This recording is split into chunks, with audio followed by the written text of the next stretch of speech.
Hello, it's Mike at TradeWinds RV Center, here to congratulate you on your Jayflight 274BH travel trailer. I'm going to walk you around it, show you how to use a few things to get the best out of your camping experience. Let's start by talking about arriving at the campsite. A couple things to take into consideration when you're parking. On your campsite, leave plenty of room for that awning. On your off campsite, no slides to worry about, so I really just want you to think about where your power and water connection is going to be. Power connection is going to be right behind your tires on your driver's side, and your water connection is going to be right in front of your tires on your driver's side. Park accordingly so you can utilize the facilities. Once you arrive and unhook the hitch, first thing we're going to do is level our unit. Unit comes with a power tongue jack. Night docking light should you arrive at night. Simply extend to raise, retract to lower. Now should you lose power, under this rubber stopper right here, your hand crank for your stabilizing jacks will fit on that and get this up and down in case you lose your power. Speaking of power, check the battery posts every now and then, make sure nothing's wiggled loose going down the road. Once we got our unit level and stable, we can go ahead. Got it level, let's go ahead and stabilize it. Now, these new stabilizing jacks, you can't just bring them down with your hand crank.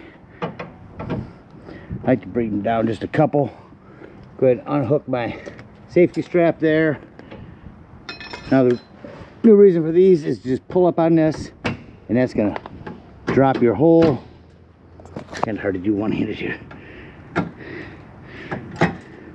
It'll drop everything down for you. I am gonna recommend stabilizing jack pads. I will recommend stabilizing jack pads. Jack pads are gonna protect the feet of your stabilizing jacks from dirt, debris, and hot blacktop in the summer. Good investment. Grab a 4-pack of those, run those down until you're stable. Once we're level and stable, we'll hook up our power and water. Power cord, 30 amp cord, plugs in here on the side. It's got a little pistol grip. Grab that, put it in at about 11 o'clock, turn it to noon. Put your grip black washer on there, you're locked in. Now, at the end of that 30 amp service, should you need to plug into a 110, in your convenience pack will be a 30 to 15 amp reducer. Got your power hooked up, hook up our water. At campsites, we're going to hook up to city water connection. Grab a water pressure regulator. This water pressure regulator is going to reduce water pressure to 40 to 50 psi, protecting the lines in the unit. I always use these when putting water in here because you don't know what the water pressure is at different campsites. Hook that up. Hook up your hose. Don't turn on your hose yet. One more step. Let's come back here to our hot water heater and just make sure our drain plug's back in there. Throw some plumber's tape around that, not putty. Putty will gum up on you. Plumber's tape around that, get that in there nice and snug, and we can go ahead and turn that hose on. After that hose has been on for a few minutes, once you go inside and open up all of your water taps, get a nice steady flow of water going through them. Shut them off and you're all set to camp. Now let's say we're going to go dry camping. In that case, we're going to fill up just to the left of the city water connection in our freshwater tank. No need for a water pressure regulator here. Simply gravity fill this with a hose. 2 ways to tell it's full. One, there's an overflow valve right there, or 2 on the inside where you check the levels of your black and gray tanks. There's also a freshwater button. Keep an eye on that when you're filling it up. Once it is full, remove that hose, put this cap on, and then whenever you want to utilize that water, you go turn on your water pump. Do not turn on your water pump when using city water. That's already pressurized. All right, we're all set to camp. Power and water. Let me walk you around the rest of the unit. Continuing here on the off camp side. Again, we got a big pass-through storage here. Got a vent for our hood vent inside. There's a flue for our furnace. A couple things on that. Make sure it's never blocked. 2, if you're running this, steer clear if it does get hot. And 3, they do make bug guards you can put over those. Down here's where we'll dump a gray tank. There's our low point drain for our fresh water tank. Again, our city water and fresh water. Access to the back of our fridge. Got power here. Regular low point drains. Here's our black and gray tank drains. The stabilizing jacks. Here's where we'll plug our cable in. You got a spare tire cover. Keep that on there. It keeps your tire from dry rotting. You're prepped for a backup camera. Device you can purchase from our store that sits on the dash of your tow vehicle. Turning this into a backup camera. Down here is our black tank flush. Talk about that when leaving the campsite. You got a hot and cold shower out here. Your black 751 key will fit there. Again, our hot water heater. You have a spray port here. A spray port hose will hook in there. You got a ladder, utilize it. Go up there a couple times a year, check the seams of your roof and caulk as needed with recommended RV roofing caulk. This is where your J-port arm will go in, and your griddle will sit on top of that. The outdoor kitchen. Your awnings do have a pitch adjust. If it's sprinkling, you want to run the rainwater away, just pull down on this arm. Just remember, too hard to rain, you want to bring this in. This is really made for a shade. Don't want to use it too much in rain or wind. Got a couple outdoor speakers. TV mount. Put a TV on this. You can mount this indoors and outdoors. Cable and 110 for that. Coming up our campsite, you got our hitch work inside as well as the griddle and the spray port hose I was telling you about. Our J-port arm. Again, your batteries. Check the battery ports every now and then. Make sure nothing's wiggled loose.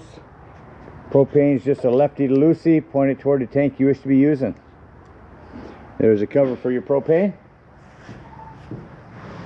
What covers everything out here? Let's go take a look on the inside. Alright, coming up inside the unit. First thing I would point out, over here in the corner is your control panel. Here's where you turn on your water pump. Here's where you turn on your water heater. Here's if hooked to gas. Here's where you turn on your water heater if hooked to electric. It does make a difference. Here's where you check the level of your battery. Fresh, black, and gray tanks. This fresh button, that's the one you hold down when filling up your fresh water to tell when that's full. Interior and exterior lights for your awning. So up top, you just hit extend or out. What I do want to show you on this awning is you only want to run this awning out until you can see a flap fall down to 90 degrees and you can see your bar. If you hold that out button down, that will continue to run itself out and start to run itself up backwards. So that's as far as you want to run it. Keep an eye on it when you run it out. Don't run it out further than you need to. Again, our awning light out there.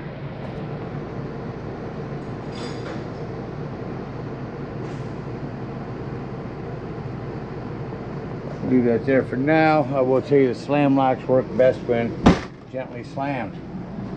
Just got a little nook here. Put your shoes. Your table here will fold down. Remove these bars. Put your table down on these lips here. Put your back cushions on top. That'll give you another sleeping quarters.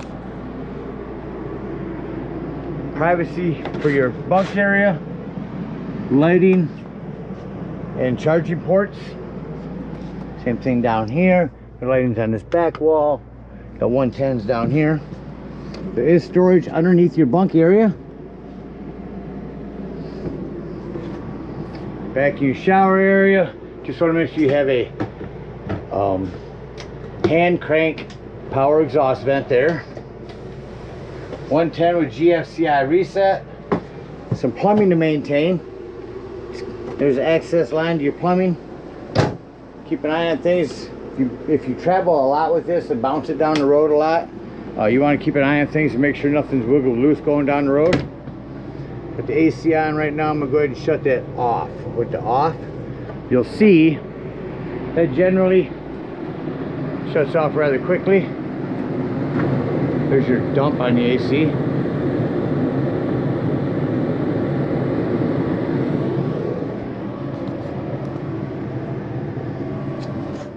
Alright, AC's off. I'm going to go on here and turn on your furnace. Let you hear that come on. Alright, now I shut your furnace off. You will hear that it does take a few minutes for your fan to cycle through before it shuts off. You have a jackknife sofa. A little bit of storage down here on that side. Furnace hose there. Jackknife that down for a sofa or for a sleeper. Cup holder in the middle. Your fridge, turn that on here, and over here you change your mode. There is gas.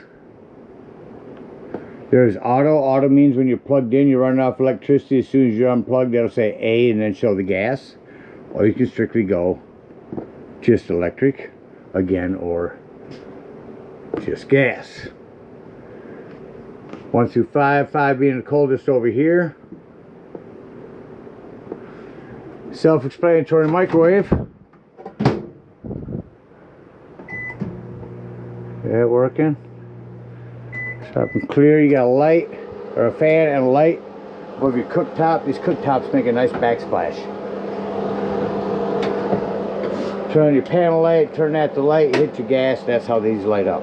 So same thing in your oven. Turn this to this light, flame, spark it here, that'll light your pilot light, look in there and you'll see it lit, and then just turn that to your desired temperature. Rock that panel light down, it becomes an oven light.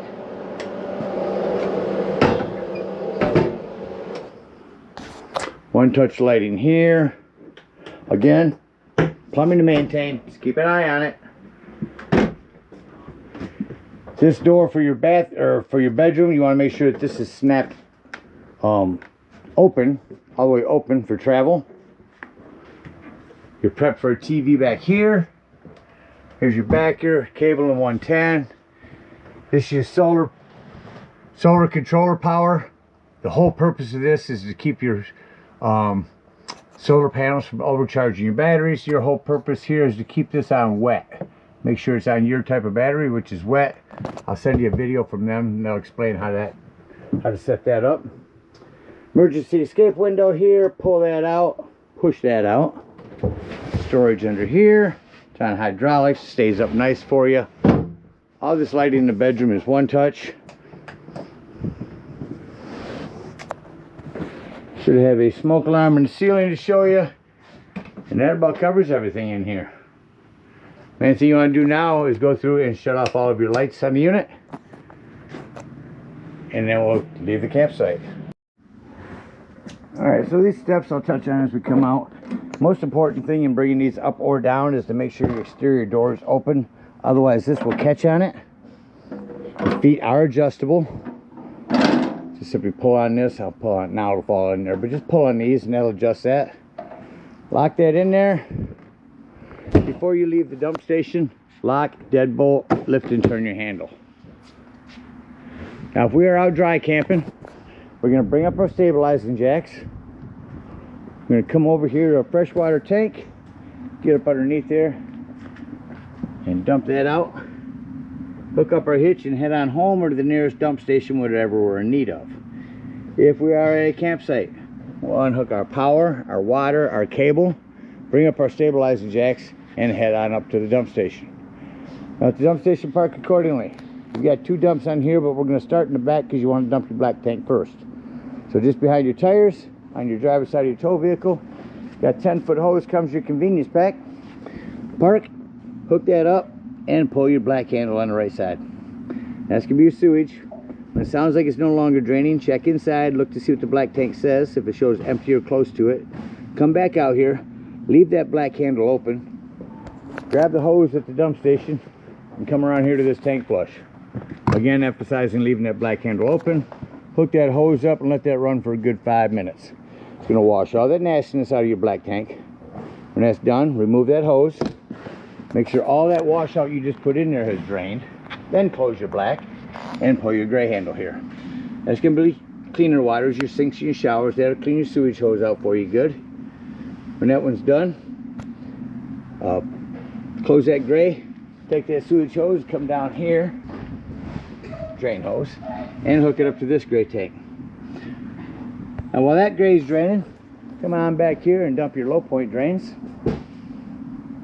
If we're done camping for the season, you don't want to leave stagnant water in your hot water heater. Come around here, lift up on this pressure release valve. That's going to dump all that hot water out of there. Be careful. And then when that's done, go ahead and pull your drain plug. If for some reason your hot water heater doesn't seem to be working, come out here to see if either one of these are bubbled up. As a Simply press them back in, they're overheat reset. Once our gray is done, our last one, we'll close that up, grab this sewage hose, and conveniently and sanitarily store it right here in your bumper. Again, thank you guys so much for your purchase. Hope you enjoy this Jayflight for many years to come. Happy camping.